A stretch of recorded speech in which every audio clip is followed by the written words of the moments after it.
A video summary of the original blog found here.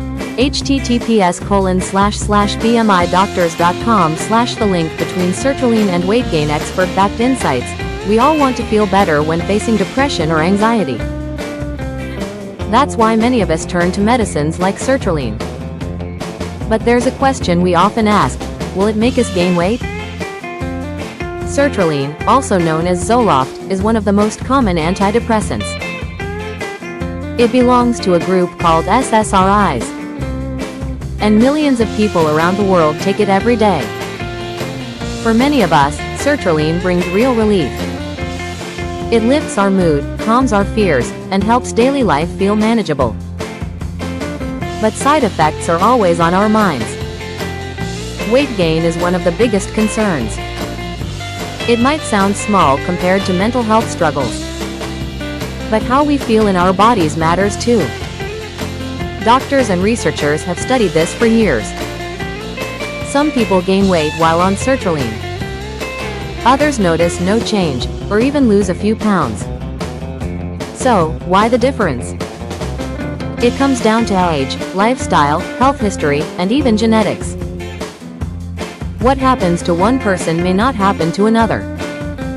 In short-term use, say, the first 6 to 8 weeks, weight gain is usually minimal. Sometimes we even lose a little at the start. That's often due to nausea or reduced appetite. But with long-term use, weight gain can slowly creep in. Research shows it might be just a few pounds over several months. It's usually gradual, not sudden. Why does this happen? Sertraline affects serotonin, the chemical that influences mood. But serotonin also plays a role in appetite and digestion. When our appetite returns, or when food feels more enjoyable, we may eat more.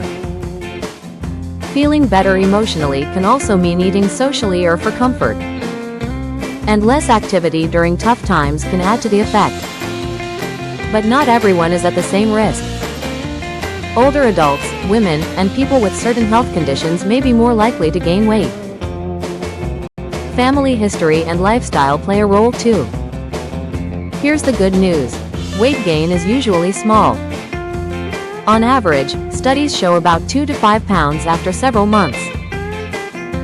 That's not guaranteed, but it helps to know what's typical. So, when does weight gain become concerning? If it's rapid, ongoing, or more than 5% of body weight. That's when it's time to talk to a doctor. Some of us may even notice the opposite, weight loss. This can happen early on, when appetite drops. But over time, weight often balances out. If weight gain does happen, it doesn't mean we're stuck. Small changes can make a big difference. Healthy eating and regular activity are powerful tools.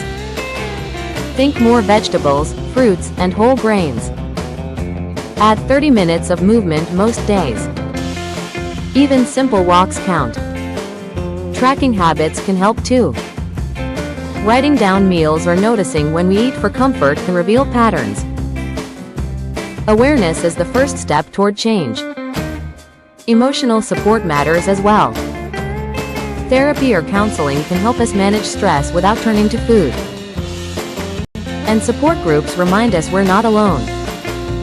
Most importantly, we should never stop sertraline suddenly. That can bring withdrawal symptoms or make depression return. Always work with a doctor before making changes. If weight gain feels overwhelming, doctors can adjust the dose. Sometimes switching medications is an option.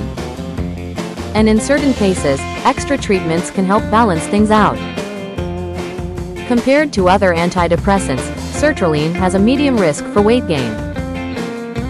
It's not the worst, and it's not the best either. But for many of us, the benefits outweigh the risks.